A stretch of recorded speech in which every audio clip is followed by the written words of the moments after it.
To say that Nas Daily has become one of the most hated content creators ever would be a gross understatement. From allegations of trying to exploit an indigenous tattoo artist in the Philippines to his former employee, Isa Al-Habib, who used to present many of his videos, stating publicly that he no longer associates with him and doesn't want anything to do with him anymore. Does Isa Al-Habib work for Nas Daily? That's 1 minute. See you tomorrow. Currently, no, I do not work for Nas Daily and I'm not on Nas Daily's payroll. I work for Nas News Arabia, which is under UAE government and under a company called Visioneers. Right. As you know, as we both work in the same place. So no, I'm not an employee of Nas Daily. Currently, I'm not either. Like, I don't even shoot videos for Nas Daily anymore. Nas Daily has gained notoriety by being disrespectful to people's culture and nothing more than just a clickbait scumbag. He is incredibly hated here in the Philippines. Think about it. Filipinos are one of the most laid-back and welcoming humans on Earth, and he manages to piss off all 100 million of us. With so much evidence, controversial issues about his personality, doing paid videos and not disclosing them, and his attitude towards his native origin of Palestine, it seems his future is looking gloomy, and there are layers to this story.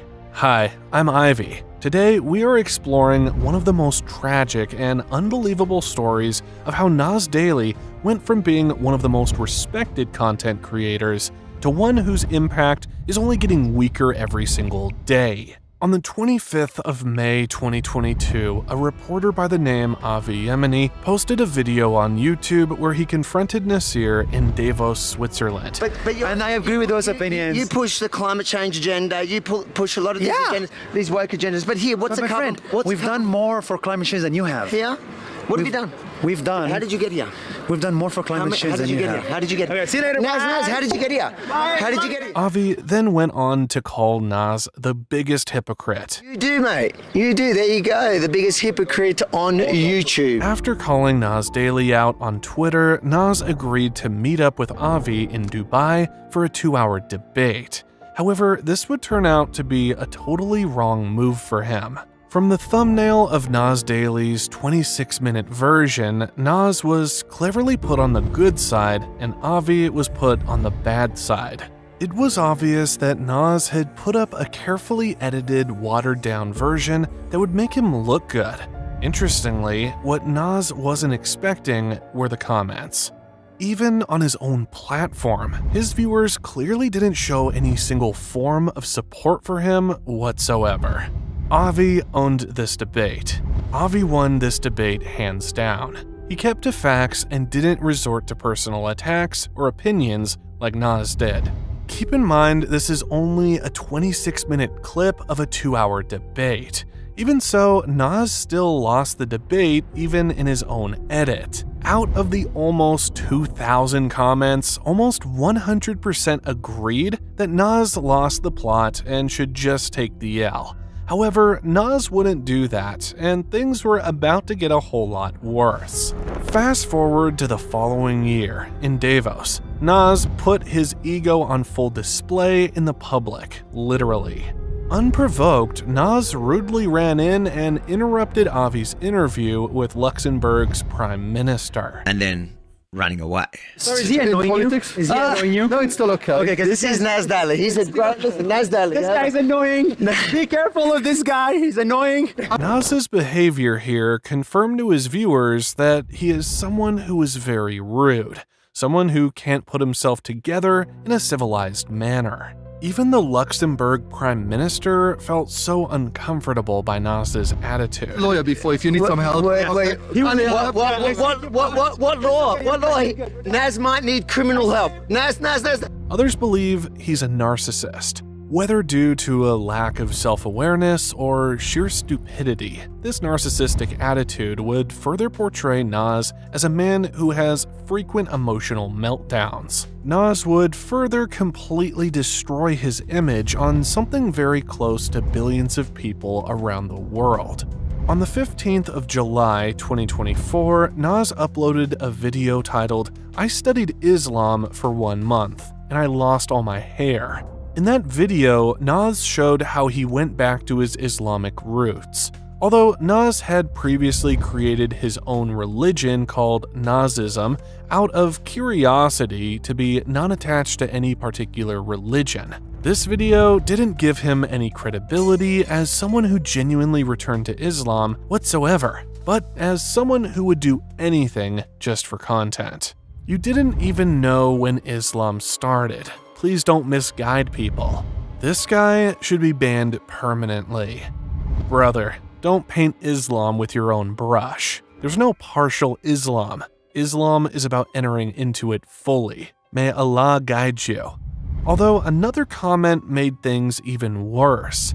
The most hypocritical video I've ever seen.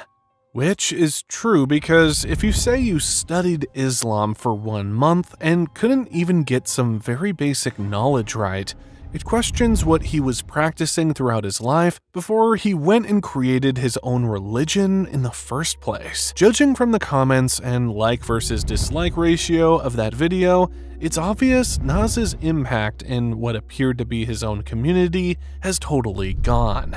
As you'll soon discover even more, Nas's impulsive and clickbaity behavior puts him in a very bad situation. With a video that didn't sit well with Muslim viewers all over the world, things soon take a much darker turn. Many Muslim creators graciously and lovingly pointed out his errors. One thing that we can take from this in his latest video on Islam is I shaved my head completely just to make a point. You don't do Islam to prove a point. Your intention should be to please your creator. The creator by the name The Dean Show TV on YouTube called him out on his wrong view about Islam, not speaking about the situation in Gaza and how he had previously called himself Israeli first. Although it's hard to gauge how truthful this even is, given how he had been caught on camera saying "fuck Israel" in a video with a group of people and then tries to take it back when he noticed a camera was recording him. What you say?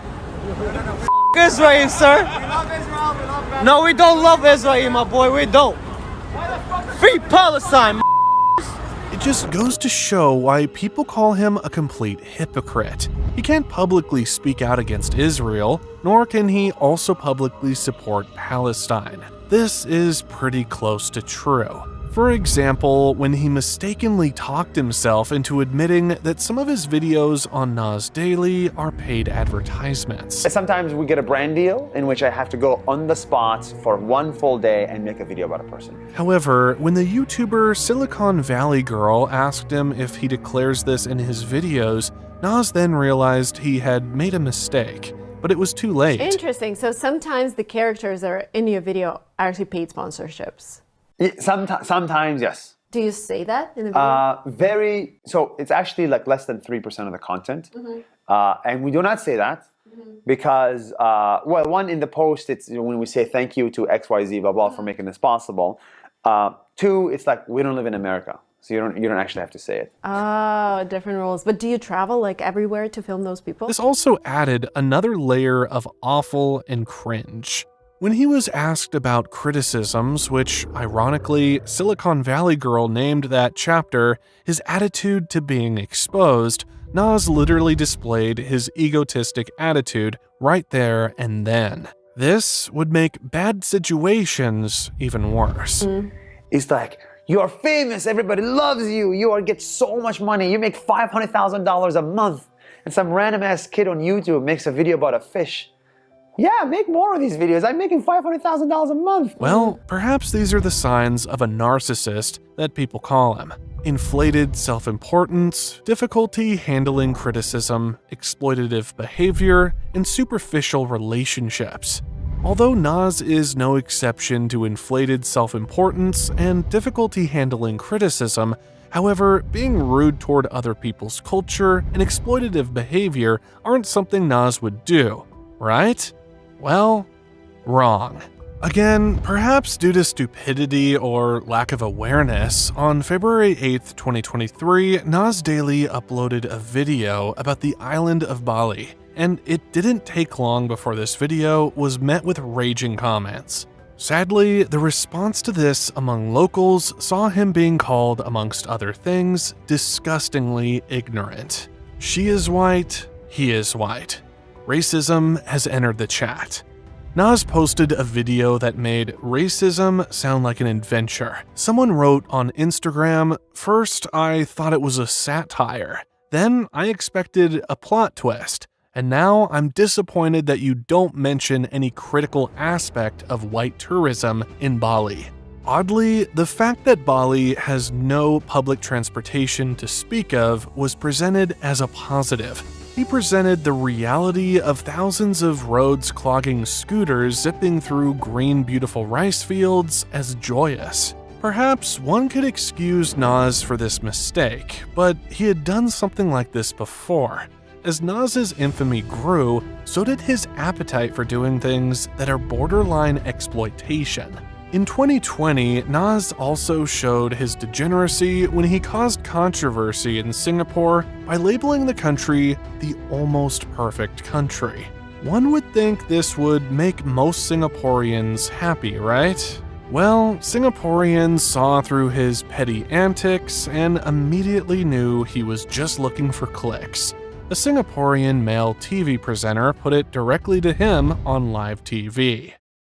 Encourage more people to follow you. I mean, is that a sort of a recipe for success in terms of getting more eyeballs? Because ultimately, that is what you want. That's what you need to succeed, right?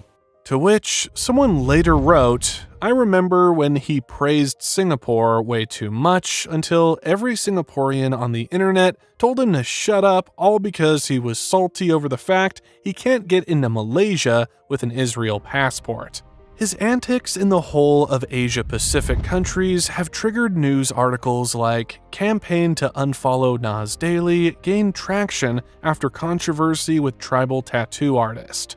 Nas Daily branded neo-colonialist over exploitative Philippines content, and comments like, "He goes so far thanks to his Filipinos followers, but I think Filipinos were now awakened after him exploiting their culture," referring to when his online learning platform, Nas Academy, offered a tattooing course with a 104-year-old Wang Od, a legendary Mambab Tok who lives in Kalinga in the Philippines. Wang Od's grandniece, Grace Palikas, claimed the traditional tattoo artist had not given her consent to Nas Academy. In the months that followed, another allegation soon came through. Louise Mabulo, the founder of a social enterprise aimed at helping farmers, revealed her own encounter with Nas. Mabulo proceeded to write on Facebook about how Nas visited her hometown in 2019. She stated that Nas had been rude, mocked the local Tagalog accent and language, and prioritized clickbait content over genuine interaction with the people.